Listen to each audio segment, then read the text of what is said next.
Olá, iniciamos agora mais um episódio do InovaCast. A Inova, que é o primeiro hub de propósitos do mundo, tem a honra de trazer hoje a equipe da Anima Cuidados Paliativos, com Milena Ramos, Patrícia Bagano e Aline Sintra. Sejam bem-vindas, meninas. Obrigada. Muito obrigada, Elita. Bem, vou me apresentar, eu sou Milena Ramos, eu sou médica paliativista, sou fundadora da Anima, juntamente com a Aline Sintra, e mais dois amigos. A gente criamos, a Anima nasceu no meio da pandemia, por conta de uma insatisfação nossa, quando a gente deshospitalizava os pacientes, e a gente percebeu o quanto que eles sofriam no domicílio, retornavam para o hospital. Então, a gente, no intuito de melhorar a gestão desse cuidado, a gente criou a Anima. Então, a Anima nasceu, né, dessa inquietação para melhorar a gestão do cuidado, principalmente no fim de vida. Os dois amigos saíram, ficamos só eu e a Aline à frente, né? E esse ano a gente nasceu a nova vertente, junto com a chegada dessa grande pessoa, amiga, querida, linda e maravilhosa, Paty, que vem acrescentando muito, né, no nosso grupo, no nosso time, na nossa equipe. E eu quero que ela se apresente um pouquinho também. Ok. Primeiro, obrigada, né? Obrigada à Inova pelo convite, para que a gente possa falar um pouco sobre cuidados paliativos, que é uma paixão que arde no nosso peito. Então, sempre muito bom falar sobre isso e necessário. Obrigada pelas palavras, é totalmente recíproco. A nossa amizade, a gente fala que ainda bem que a gente tem a gente. E, bom, sou Patrícia Bagano, sou uma mulher interessantíssima, mas acredito que para o propósito aqui, cabe dizer que eu sou médica paliativista, né? Integro a Anima e estamos nesse projeto educacional. O que a gente percebe é que existe uma distância entre a teoria e a prática, inclusive distância essa que nós compartilhamos, que no início da nossa carreira a gente também passou por isso, né?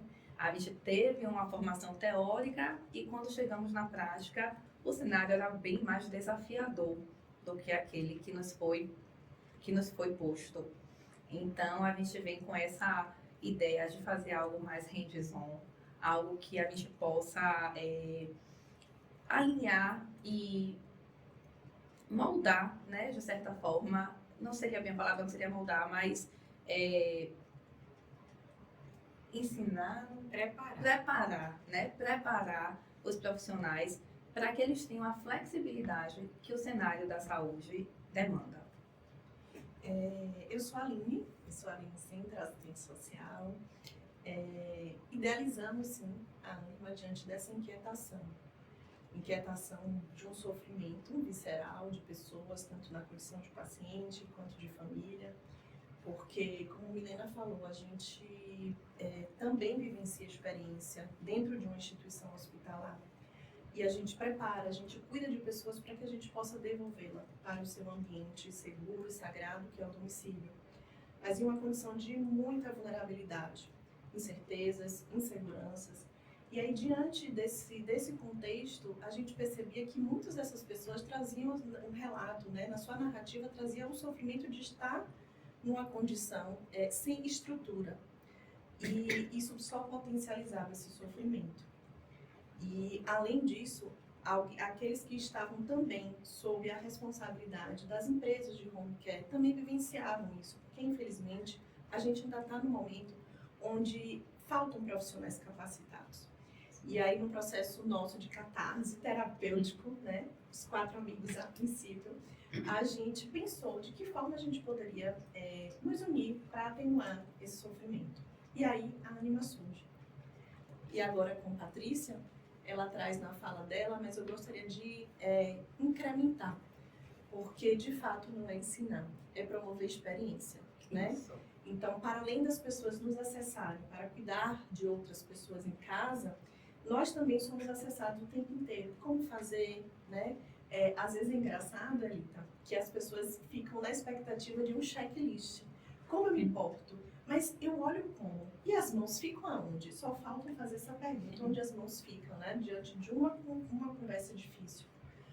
E a gente percebe que, a gente estava percebendo que estava muito restrito ao ato de ir ao domicílio e cuidar de pessoas, ou até mesmo na instituição hospitalar, que fazia parte do propósito da Anônima, né? A gente expandir isso para as pessoas, porque também faz parte do nosso propósito de vida, partilhar em nome de sofrimentos para atenuar esses sofrimentos. Até porque, como diz uma pessoa muito querida, e que para mim é uma referência no cuidado paliativo, o Daniel Forte, para cuidar de pessoas e cuidar de pessoas no processo de cuidado paliativo, a gente precisa ter competência para lidar com sofrimentos. E a gente consegue identificar isso na nossa prática, no dia a dia. A necessidade de ter a competência técnica e habilidades pessoais para a gente cuidar de sofrimentos. E para além dessas pessoas, o nosso também. E é por isso que a gente fala, ainda bem que a gente tem a gente. Com certeza. Porque Paty é uma pessoa incrível e eu sou uma pessoa moleca, somada com a outra. Então a gente junta as nossas delícias, né? E a gente se autorregula, assim como as outras coisas que a gente agrega também no cuidado, né? E o processo de aprendizado é contínuo, né? Então, para mim, é uma honra estar com vocês hoje. Eu sou Elita Barreto, assistente social e psicoterapeuta. Convivo com esse universo desde a minha formação, né, enquanto assistente social lá em 2018. E é muito bom. E é muito bom estar com especialistas para tratar desse assunto que traz tantas peculiaridades. Isso. Sabe o que é interessante? Hoje mesmo a gente estava conversando sobre isso, não foi? Que como as pessoas que não são da área, elas não conhecem o que são cuidados paliativos. E a gente frequentemente tem que explicar, até no Uber, trabalha com cuidados paliativos, eu já sei o que vai vir depois, né? E aí, Milena traz um conceito, qual é, amiga, que você gosta de falar? Eu sei que você gosta dessa parte. A Organização Mundial de Saúde. Não tem o conceito da Organização Mundial de Saúde sobre o cuidado paliativo, que fala que o cuidado paliativo ela é uma abordagem, né? É uma abordagem a uma pessoa, né, paciente, seja ele adulto ou criança, e seus familiares, que sofrem de alguma condição que ameace a vida. Então, veja que não é uma condição de saúde, uma doença incurável, obrigatoriamente. Então, alguma condição de saúde que ameace a vida. E todos os seus problemas físicos, psicoemocionais, existenciais e sociais que essas doenças trazem. Espirituais, né? Então, esse é o conceito básico, né? Que melhora, previne e alivia o sofrimento. Posso, então, dizer que é um cuidado 360 graus, né? Você pensar no cuidado de uma forma sistêmica, né? Analisando todos os contextos sociais, familiares, médicos, né? E tudo que faz parte da vida deste paciente. Isso. E assim, o que o Uber sempre me pergunta é assim, então isso daí deve ser muito desafiador, é um pouco triste, né? E aí, o que eu também sempre trago é que, se por um lado a gente está olhando para o sofrimento, por outro lado a gente está olhando para as emoções, para o amor, para o vínculo. O que a gente sempre fala se existe o sofrimento é porque existe amor. Afinal de contas, se houvesse ali no leito alguém que não tivesse amor nenhum, não haveria sofrimento, né? Então, é um conceito de que a gente trata do adoecimento, trata do sofrimento, mas o foco do cuidado é em melhorar a qualidade de vida, é em melhorar a vida daquelas pessoas que estão ali na condição de paciente, tentando de alguma forma ressignificar aquele momento para que dentro daquelas limitações elas tenham uma vida plena, dentro do que é possível.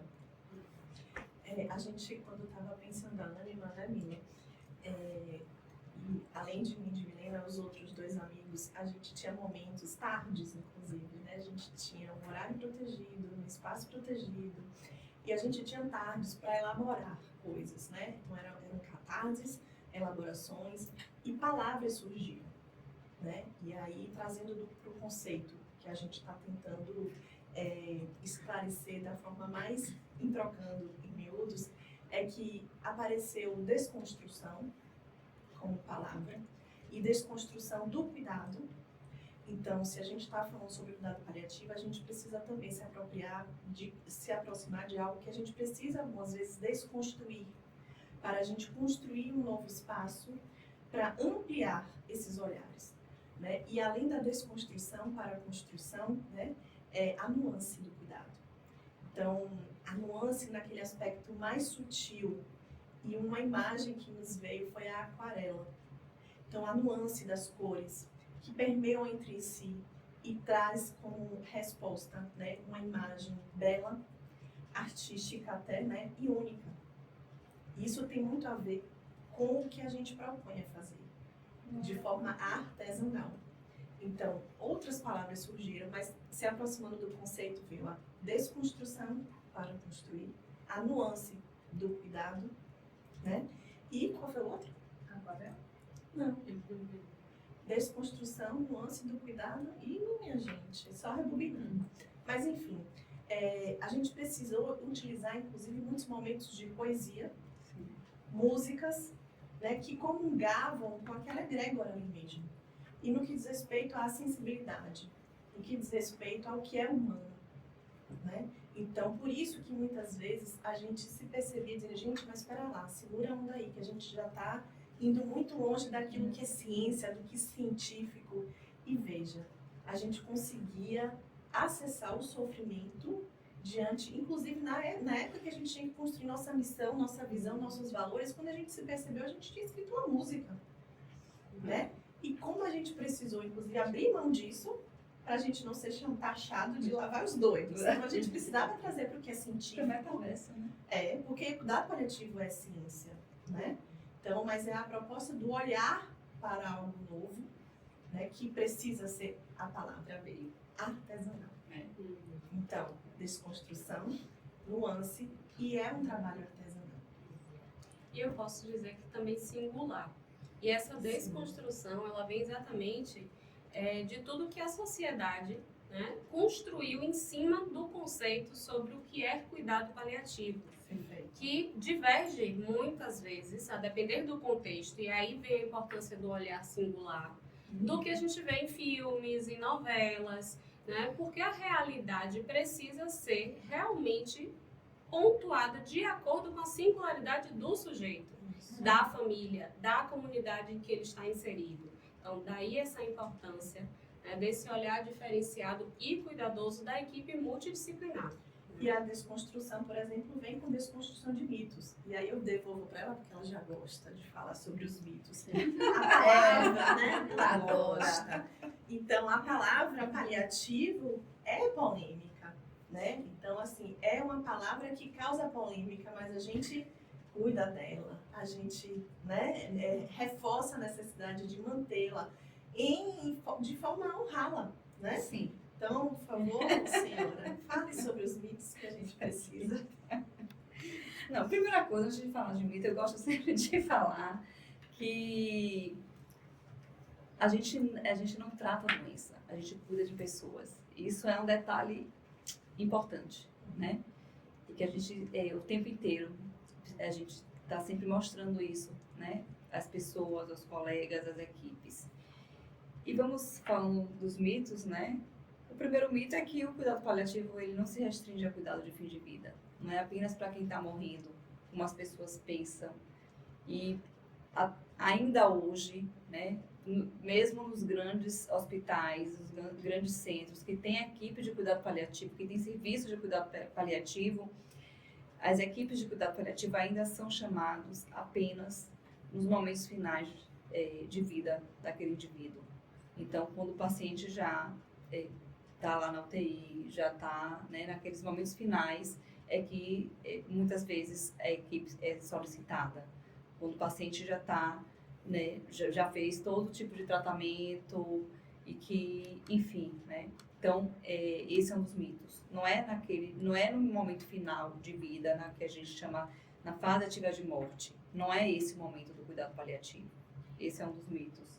E eu posso dizer, Milena, pela vivência em hospital, que esse mito é o que traz uma das grandes dificuldades, né? Sim. Que é quando a família chega e diz, eu não quero cuidados paliativos, eu quero que se faça tudo. Inclusive, Tudo. E o que é esse tudo? inclusive, Qual é o preço desse tudo para o paciente, né? De onde vem esse tudo? Vem de uma ausência? Vem de uma culpa? Vem de um desespero de achar que, pelo mito de cuidado paliativo ser apenas para fim de vida, entrar a equipe do cuidado paliativo, assumir ali, significa que nada mais vai ser feito? Que nada é esse. É importante isso que você pontuou, porque muitas vezes, por conta desse mito, quando a gente chega, quando nós somos chamados para o caso, então assim, em primeiro lugar, a gente chega no caso, a gente tem que explicar o que é cuidado paliativo. Porque caso contrário, já existe o quê? Uma certa resistência.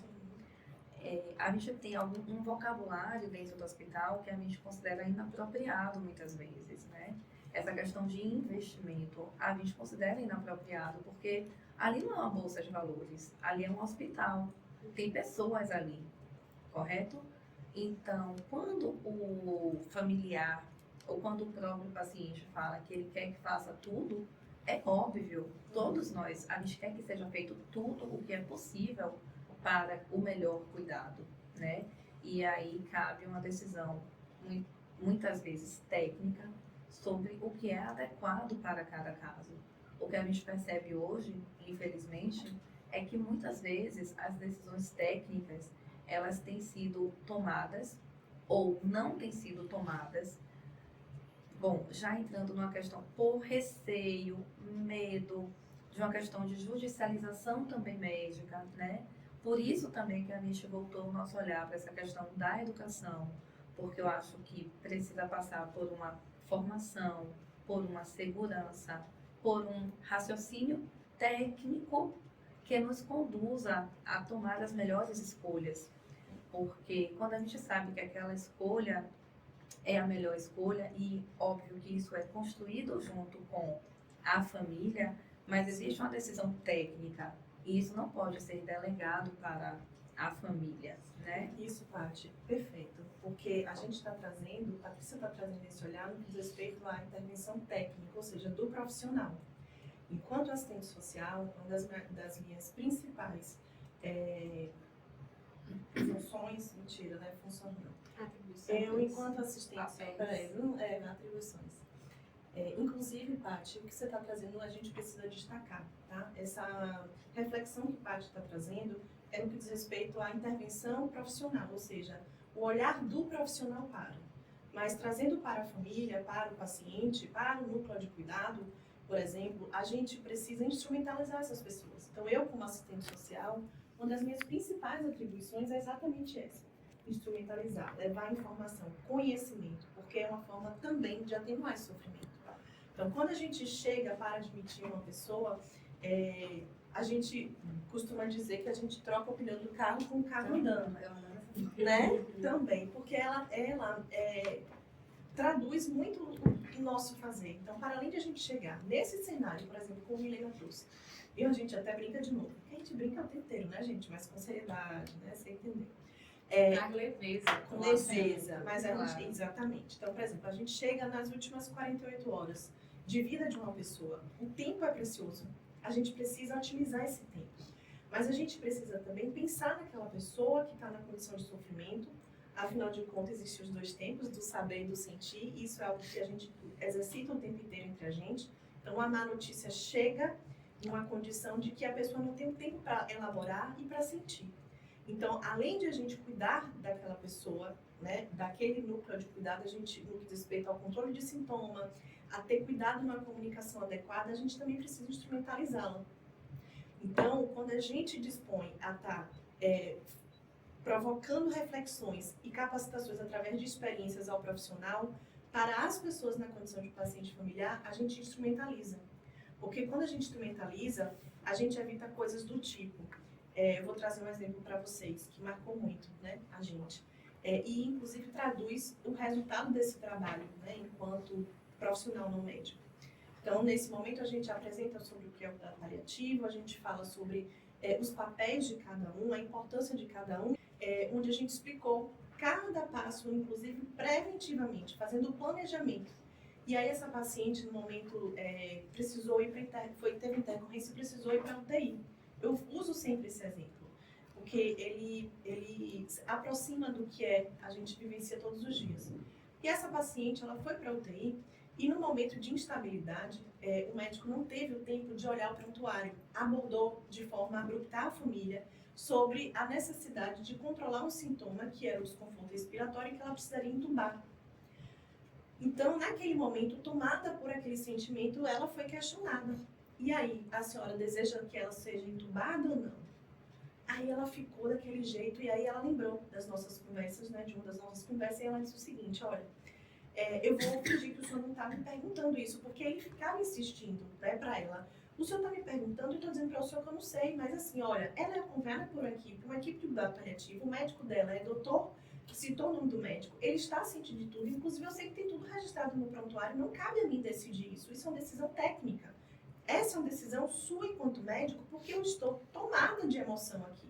Eu não posso carregar essa responsabilidade. Então, quando a gente instrumentaliza essas pessoas previamente, a gente evita que um momento como esse, o sofrimento seja mais potencializado. Né? Com certeza. Então, fazer assistência somada com ações psicossociais, psicossocioeducativa, social-educativa, sabe? Porque é uma forma que a gente tem de estar garantindo uma segurança no cuidado dessas pessoas. E só lembrando que nesse cenário existe muito sofrimento. Existe o sofrimento do paciente, o sofrimento do familiar e existe um sofrimento técnico também, das pessoas que estão ali, né? Do profissional, afinal de contas, a gente sabe que todos os dias de manhã, quando a gente acorda, a gente sai para fazer o nosso melhor. Isso. Né? Então, mas existem, infelizmente, nuances no atendimento, na gestão do cuidado, que muitas vezes trazem uma certa insegurança. Então, é um sofrimento, a gente, né, tem essa ambição, né, esse objetivo de cuidar do sofrimento de forma... E volta para o ponto inicial, a falta do conhecimento do profissional.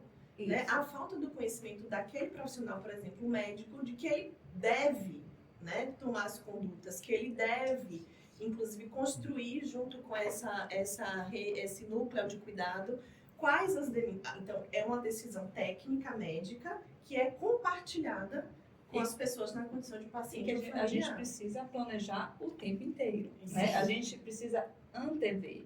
Então, se a gente está diante de um paciente, uma condição de uma pessoa na condição de paciente, bem, na condição de fragilidade, né? A gente precisa antever que é uma possibilidade, se ele está ali diante de um agravo agudo, que ele pode evoluir com a melhora, mas que ele pode evoluir com a piora.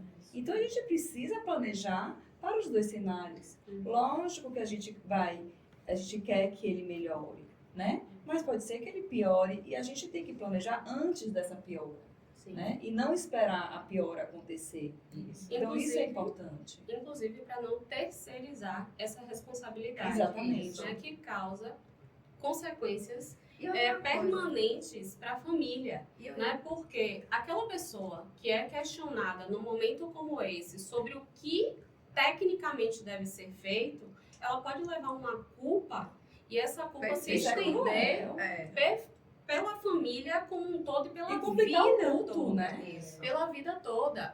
O processo de elaboração do luto, né, ser tomado por esta culpa, o processo das relações familiares também, né, porque ela pode vir a ser acusada de não ter autorizado uma intervenção que possa vir ter ocasionado a morte, quando na verdade não é isso. Ou Isso, autorizado, né? ou autorizado e isso ter, de uma forma ou de outra, ocasionado a morte, antecipado a morte. Na nossa Então, vivência, é a gente já, separar, realmente. a gente já viu pessoas nas duas situações, que autorizaram e depois se sentiram culpadas, ou que não autorizaram e depois se sentiram culpadas. Isso. E aí só piora, né, o cenário desse sofrimento. Mas o que eu queria falar, quando a Milena falou, é que sobre planos de cuidados, né? Porque a gente precisa trabalhar com os cenários possíveis. Olha, se ele evoluir desta forma, nós vamos agir assim. Se evoluir com uma piora, nós vamos agir assado. Mas, e sempre o que a gente bota em mente aqui, nós somos seres dinâmicos. Então, o cenário de hoje pode não ser o cenário de amanhã, porque isso também é algo que deixa os profissionais um pouco engessados. Eles acham assim que não, se eu assumir essa conduta hoje, Vai ser. agora eu tenho que fazer assim até... Não, gente, o cenário hoje era esse, eu fiz minha conduta desta forma. Amanhã, se o cenário mudar, eu posso também mudar meu plano. Se entubou, pode estubar. Entenda, não é que é uma conduta, né? A gente planeja tudo para fazer da melhor maneira possível.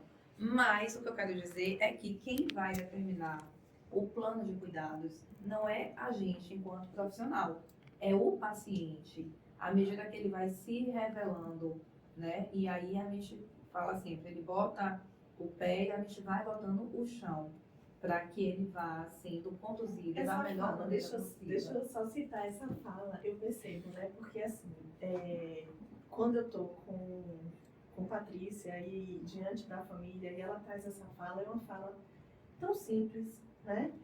Nada assim, científica, nada técnica, mas ela é muito terapêutica.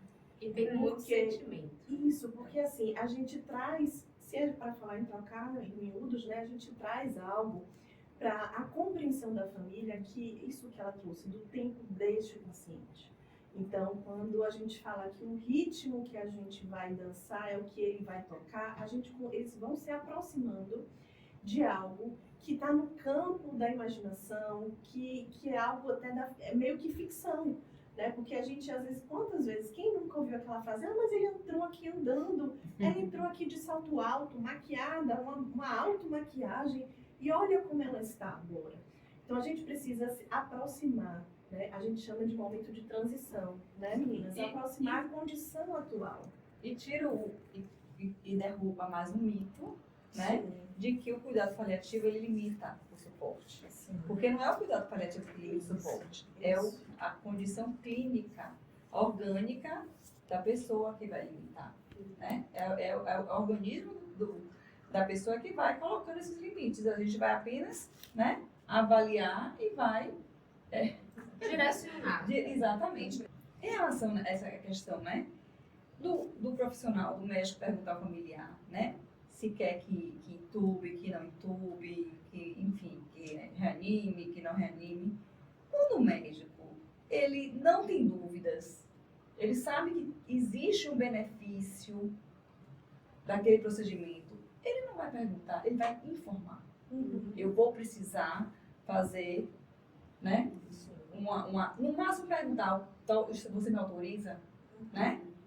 É necessário. Mas é diferente. Ele não é. Você quer que intube, é diferente, né? Não querer. É necessário. é Você que- me autoriza? Exatamente. É diferente de perguntar. Você quer que faça, Isso. entende? Então, aí, às vezes, quando ele pergunta se quer que faça, ele já vai querendo induzir para a resposta ser não, né? Oh, ele é bem frágil, bem Ou idoso. compartilhar responsabilidades. Vai fraturar as costelas. Ele pergunta, já induzindo, muitas vezes, do familiar, né? Recusar, para depois ele registrar o quê? A família recusou, né? Está Ou seja, ciente de acordo. exatamente.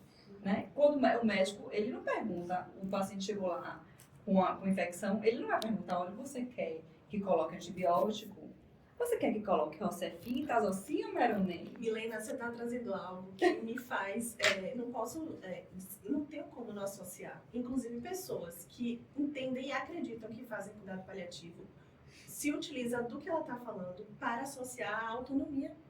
Eu já ouvi isso. olha, a gente precisa, porque é a autonomia da pessoa, a autonomia do paciente, ele está lúcido, ele está orientado, ele tem como decidir.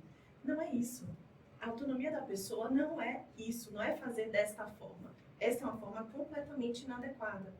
E aí volta ao ponto inicial. A necessidade de a gente instrumentalizar também, levar informação também para esse profissional. Sim. Porque a gente caminhou para um momento onde a medicina é defensiva, porque as pessoas já chegam lá com o Google na ponta da língua, né? E isso é algo que coloca o profissional num lugar desconfortável. Porque eu já tenho meu script, eu já chego lá com o meu script decorado, do momento que eu vou falar uma boa tarde ao momento que eu vou dizer até logo.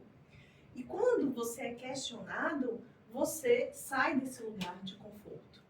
E a autonomia da pessoa é exatamente a gente utilizar dos instrumentos e valores dessa pessoa para construir um plano de cuidado, baseado no que é dignidade de vida para ela, né? Então a gente precisa desconstruir o tempo inteiro. Por isso que veio, né, lá no início essa palavra desconstrução. A gente precisa desconstruir para a gente ressignificar e mostrar. E assim, é interessante porque quando as pessoas falam cuidado paliativo, chega um momento, inclusive, que essa palavra me incomodou. Porque não é cuidado paliativo, é cuidado.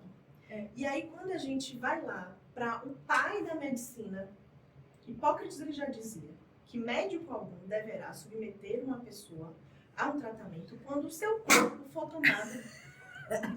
Espirrei. Desculpa. Volta pro Ó, deixa isso para as negocinhas, viu? Esse Hipócrates do pai da medicina, desculpa. O pai da medicina, Hipócrates, ele já dizia, né? Ele já deixou isso como legado. Então, eu ouso até dizer que ele talvez tenha sido o primeiro paliativista.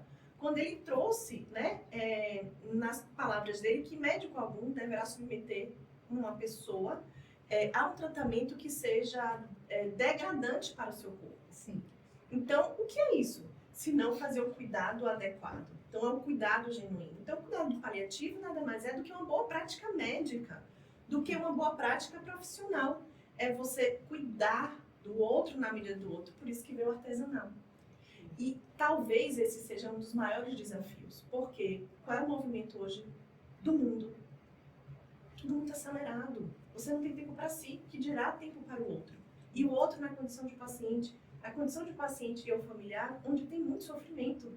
E muitas vezes você não está tendo competência e condições de lidar com os seus sofrimentos. Então você chega na beira do leito, você às vezes não olha para o paciente. Você chega na beira do leito, você não olha o familiar. E aí o familiar vem com a narrativa de que eu me sinto invisível. A pessoa na condição de paciente, que eu não me sinto pertencente do meu processo. Então, é por isso que a gente precisa frear, tá? Para buscar. A gente fala sempre, gente, a gente não está aqui para ensinar. A gente não está aqui para ensinar. A gente está aqui, inclusive a proposta do hands-on em cuidado paliativo, o nome já fala, a gente teve dificuldade, né, para trazer um nome. E aí, quando o hands-on veio, o hands-on nada mais é do que botar a mão na massa. Isso. E é sobre isso, é a gente partilhar o que nós temos hoje de conhecimento, de know-how, para pessoas que têm esse interesse. E não é restrito ao cuidado a paliativista, porque é cuidado. E expandir, né, Aline? Exatamente. De tudo que vocês estão falando, me vem muito questões também sociais que precisam ser analisadas, questões jurídicas que estão aí à disposição, né, para que a gente possa, sim, focar na autonomia da pessoa em condição de paciente, né, e instrumentalizar essa família para todo esse processo, expandindo o conhecimento. Né? Nós temos as diretivas, que você pode explicar um pouco, Aline. Nós temos o olhar diferenciado de cuidar de quem cuida, que é essencial. Muitas vezes é um cuidador, não é um familiar que está ali e que tem muito mais propriedade e conhecimento da dinâmica daquele paciente do que a própria família, porque a família está envolvida em outros aspectos de trabalho, do próprio núcleo familiar, reduzido e menor, de tempo, de às vezes até distâncias, né, longas, e é aquela pessoa que está no dia a dia quem tem mais propriedade para falar sobre como aquele paciente reage no dia a dia. O que é, por exemplo, uma falta de ar, uma tosse normal e uma tosse diferente do que ele está apresentando. Sim. como é, por exemplo, o deglutir normal dele durante uma alimentação e o que é já uma dificuldade de deglutição, porque diverge do dia a dia dele enquanto pessoa, né? No dia a dia como um todo. E é essa escuta que vai fazer toda a diferença no trabalho dessa equipe, que se dispõe a olhar para a pessoa de uma forma singular. Perfeito. E até quando a Aline cita a questão do script, né? E é justamente isso que a gente não faz, né? Quando a gente vai se preparar, por exemplo, para fazer uma admissão, a gente costuma, já foi no banheiro, já comeu, já tomou café, porque quando a gente chega para fazer a admissão, a gente chega para aquela pessoa. E a gente não tem tempo, porque a demanda vai vir de lá. Às vezes a gente faz toda uma preparação e a admissão é rápida. Sim. Às vezes é uma manhã inteira. Por quê? Porque a gente nunca sabe o que vai vir de lá. Então, o nosso plano, ele não é construído com base em um script. É claro que existem questões técnicas que a gente tem que observar.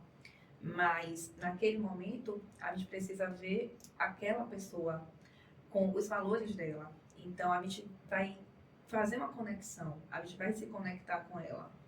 E, de forma empática, tentar retornar. A gente vai se conectar com aquela pessoa, entendendo o que faz sentido para ela naquele momento e para a sua rede de apoio, né?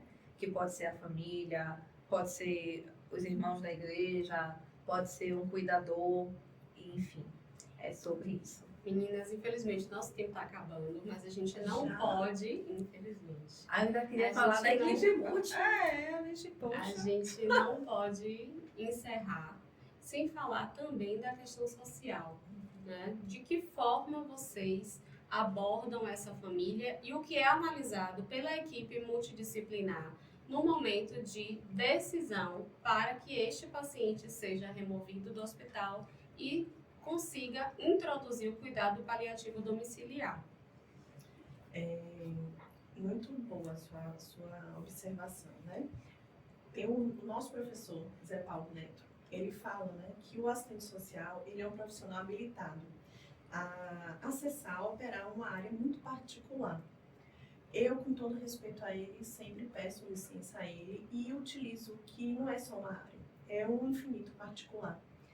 Porque é quando a gente vai literalmente honrar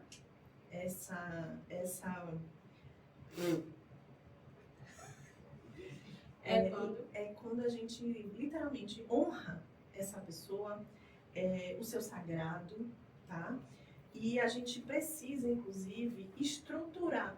Então, quando a gente falou há pouco sobre o momento de transição, às vezes, sim, essa transição é do ambiente hospitalar, que é um ambiente seguro. Muitas vezes eles trazem isso, né? Aqui me dá segurança.